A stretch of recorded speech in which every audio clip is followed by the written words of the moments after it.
अस्सलाम वालेकुम व्यूअर्स, सलाम न्यूज़ सां गॾु आवां जो मेज़बान इमरान सरकी। अॼु मां पंहिंजी धरती सोने सिंध जे हवाले सां कुझु अवां सां ॻाल्हियूं शेयर कंदुसि। सिंध सूफ़ियुनि जी धरती, बुज़ुर्गनि जी धरती, औलिया कराम जी धरती आहे ऐं सिंध हमेशह मोहबत, अमुन ऐं प्यार ऐं भाईचारे जो दर्स ॾिनो आहे।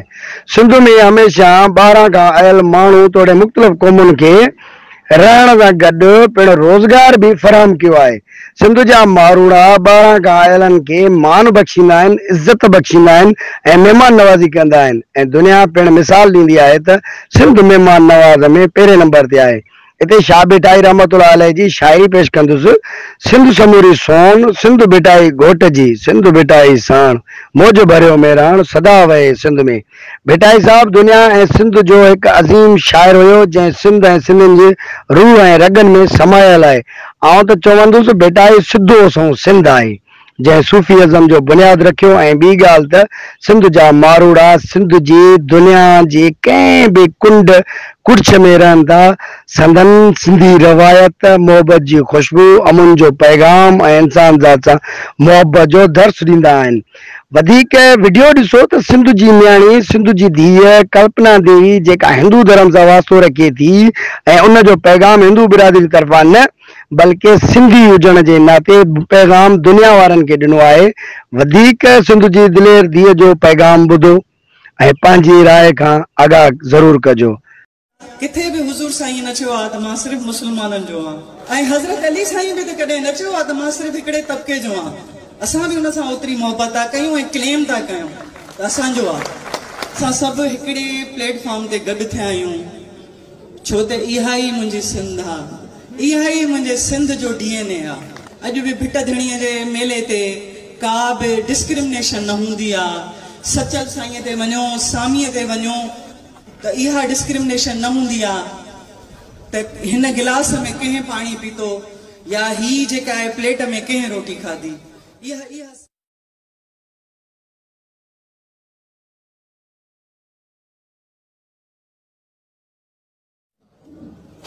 मुझे शहर वासियों के मुझे तरफा सलाम, नमस्ते, जिए सिंध, याली मदद, हक मौजूद।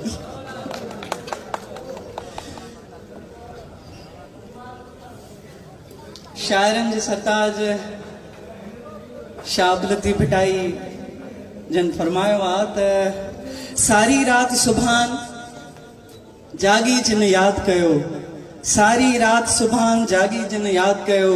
उन जे अब्दुल लतीफ़ चए मिट्टी लधो मान, कोड़े कन सलाम अचो अंगण उन्हनि जे।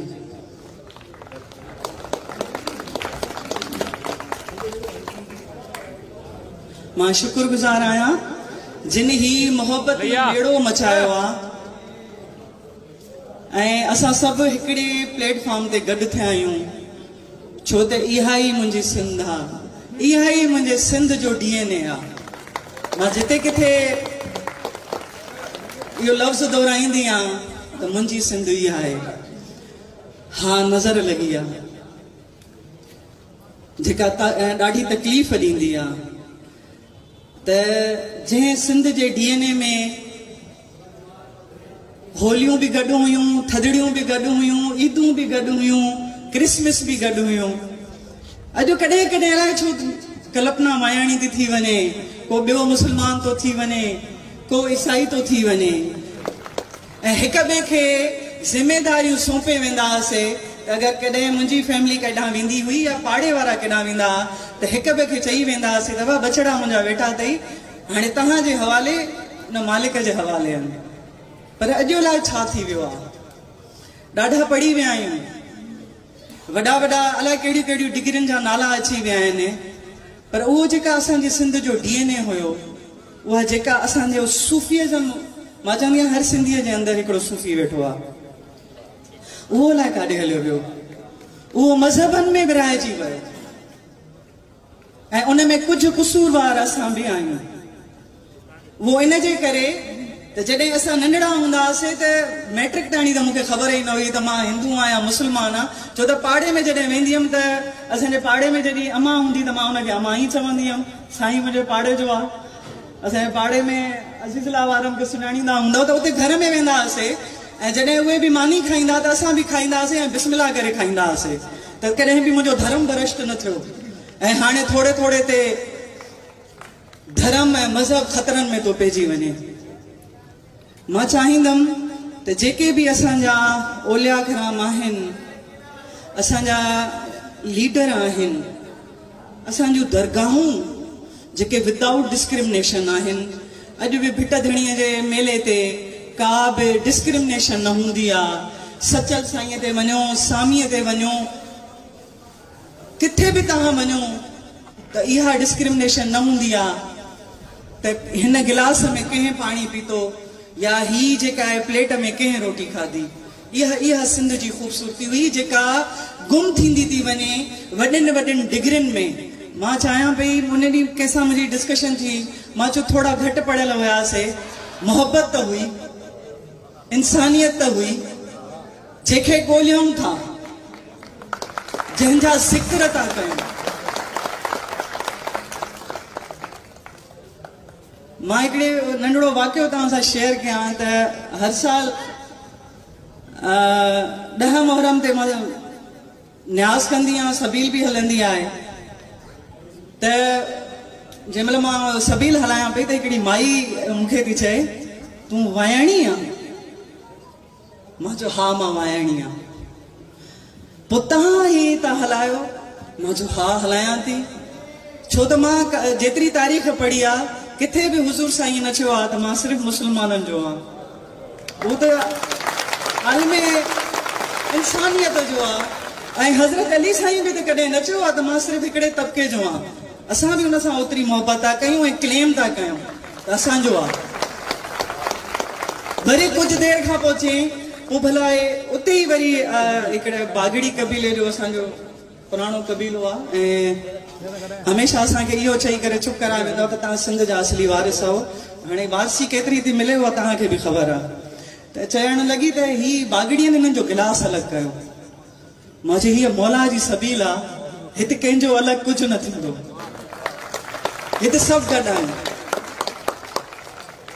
त इहे जेके ॻाल्हियूं ॾाढियूं नंढड़ियूं आहिनि, पर इन जे पोयां जेका नफ़रत लिकियल आहे या जेका सोच लिकियल आहे, इहा पहिरियां सिंध जी न हुई सोच।